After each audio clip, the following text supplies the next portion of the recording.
بسم الله الرحمن الرحيم الحمد لله رب العالمين والصلاة والسلام على أشرف الأنبياء والمرسلين سيدنا محمد وعلى آله وصحبه أجمعين.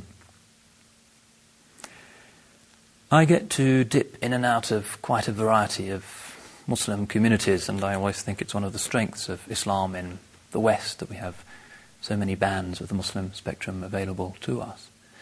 But one thing that I've noticed that most communities have in common now, that certainly Muslims of earlier, more peaceful generations would have regarded as a serious worry, is that people are in a state of agitation. When I became Muslim 21 years ago, one of the things that attracted me and held my attention was the peacefulness, serenity and acceptance of ordinary Muslims. That you would step into a mosque for Jummah prayer and there was a genuine sense that this was an oasis of tranquility, serenity and calm that was a welcome, indeed essential place of rest from the agitations and stresses of people's ordinary lives outside. And although many things have certainly improved for Islam in the West over those 20 years, the thing that I've noticed most conspicuously has been that people are starting to lose that beautiful criterion of Muslimness that is known in the Quranic vocabulary as the virtue of Riḍā. Riḍā means tranquil, serene acceptance of Allah's will. And it's alarming, I think, that Muslims should feel so agitated, disturbed by the state of today's world.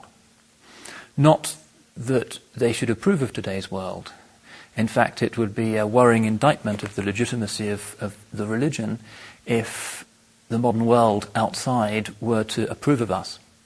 We complain about negative stereotypes and hostility, but in fact that's always been the way of the believers against the uncomprehending outside world. That, in a sense, is a sign of our legitimacy, not something that we should worry and campaign against, although obviously false information has to be corrected. And those religions that are approved of and patted on the head by secular, consumerist, capitalistic modernity are by that very same token really interrogated in a source of worry from the point of view of legitimate traditional perspective, because true religion is about akhirah, it's about transcending the self, it's not about gratifying or discovering the self, which is the watchword of today's world. So we should be proud that the modern world doesn't like us. That's a sign of authenticity. Nonetheless, it's also the case that Muslims, when they view this incomprehension or hostility from the outside world, don't find solace in the traditional virtue of Riḍā in the way that often we did. We find forms of agitation, we find insecurity, and the necessary consequence of that, which is that instead of being so relaxed that we're forgiving and inclusive and we see the best in everybody, we increasingly judge because the slightest difference between ourselves and the doctrine or the practice of another Muslim somehow makes us feel even more insecure. We want the religion to be an oasis of monolithic consistency that gratifies our sense of insecurity. Now that's very dangerous for communities because the religion itself is supposed to provide a sense of absolute constant assurance and relaxation and serenity that everything that happens is by the will of Allah subhanahu wa ta'ala. This is at the core of the Quranic message.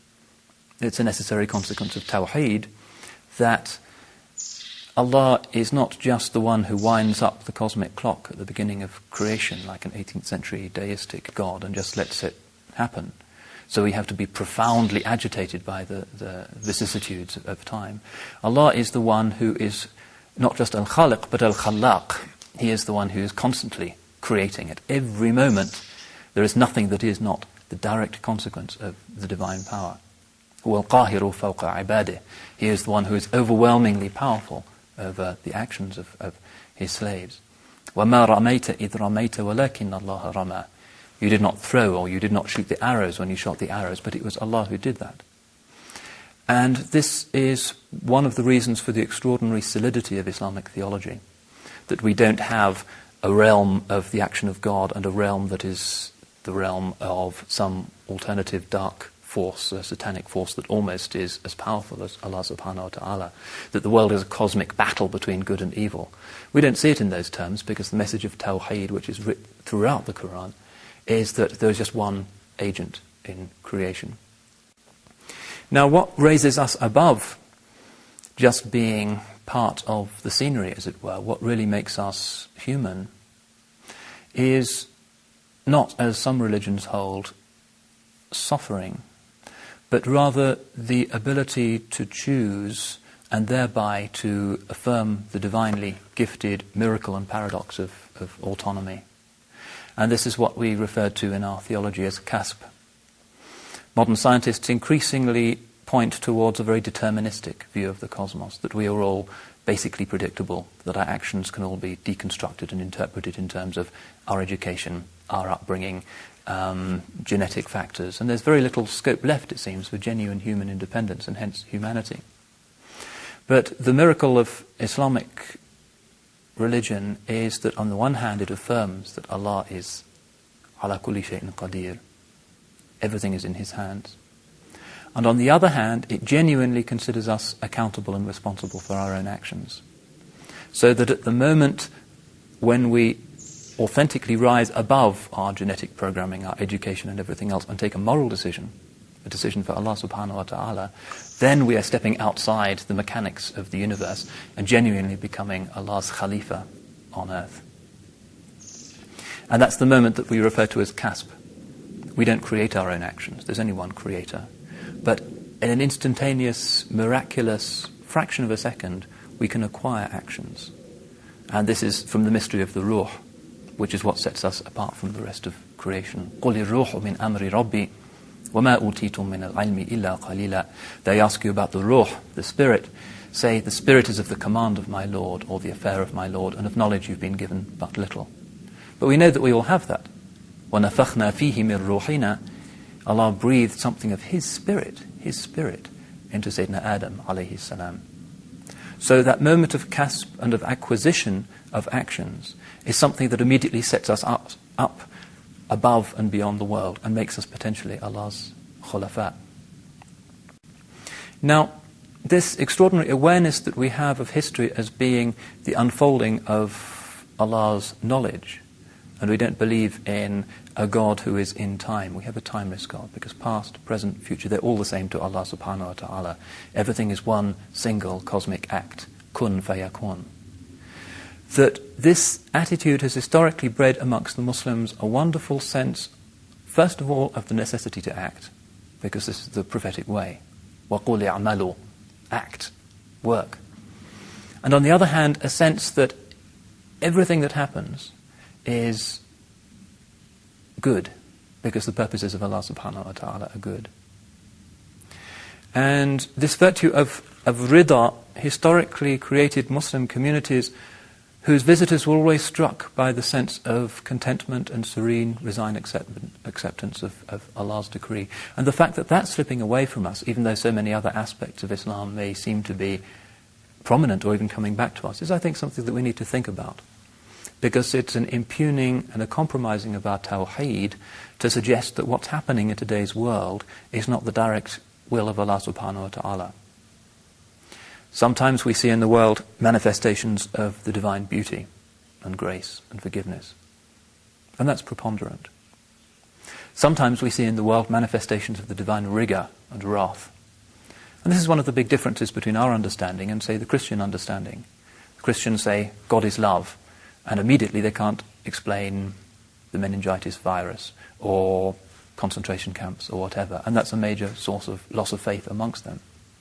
Now we say that Allah is indeed Rahman and Rahim, and He is Al-Wadud. He has those beautiful attributes, and they do predominate. And at the end, when good and evil are finally differentiated, we will see that the Rahmah predominates over the divine wrath.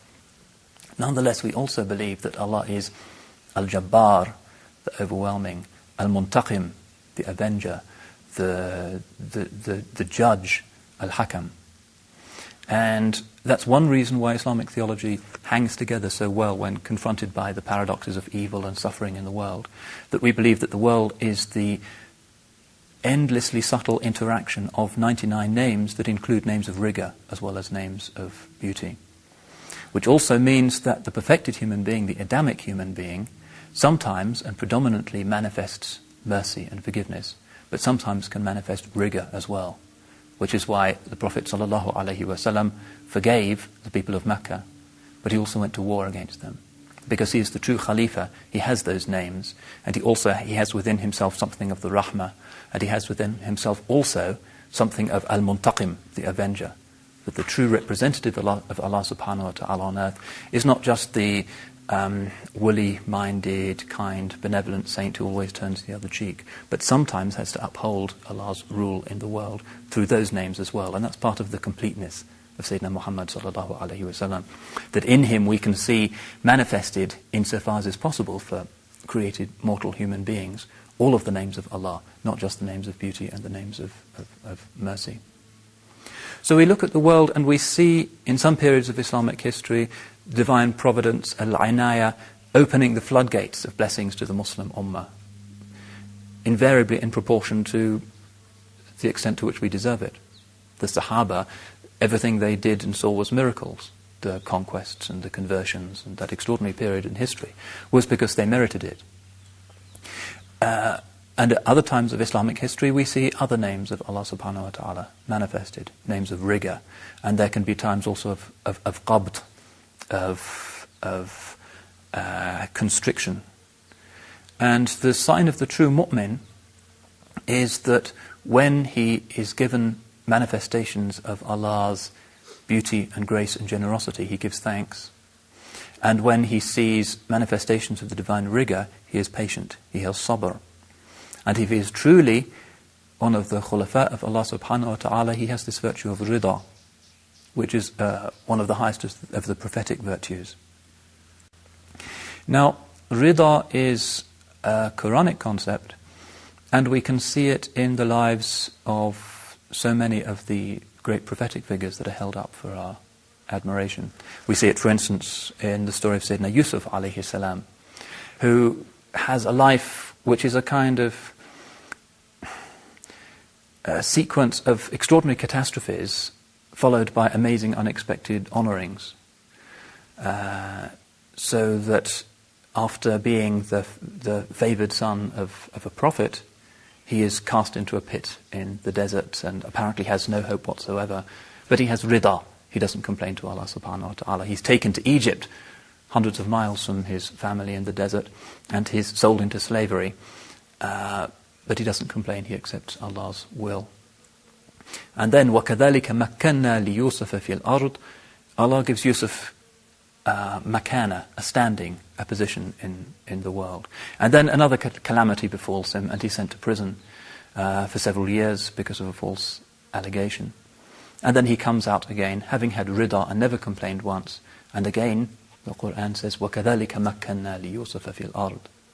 And all of that comes, as it were, and the message for us is that if we have Riḍā and serene acceptance, and we don't just panic and bang at the cell doors, screaming to be let out and complaining about our situation, that Allah, in His extraordinary omnipotence and power, can turn our situation over so that from being in the depths of a prison, we become second in command of the most powerful state in the world, which was the position of Sayyidina Yusuf alayhi salam. It's one of the messages of that story. And also Sayyidina Ayyub alayhi salam, another classic example. وَأَيُّوبَ إِذْ نَادَى رَبَّهُ أَنِّي مَسَّنِيَ الضُّرُّ وَأَنْتَ أَرْحَمُ الرَّاحِمِينَ. It says, and Ayyub, when he said, misfortune has touched me, has come to me, وَأَنْتَ أَرْحَمُ الرَّاحِمِينَ, and you are the most merciful of the merciful. It's not like the biblical book of Job where he kind of gets into an argument and a debate with God saying, is this fair? What do you mean putting me through these misfortunes? No. Sayyidina Ayyub, the real Sayyidina Ayyub alayhi salam, says, this is my situation, وَأَنْتَ أَرْحَمُ الرَّاحِمِينَ. And then Allah takes him out and gives him family and health again.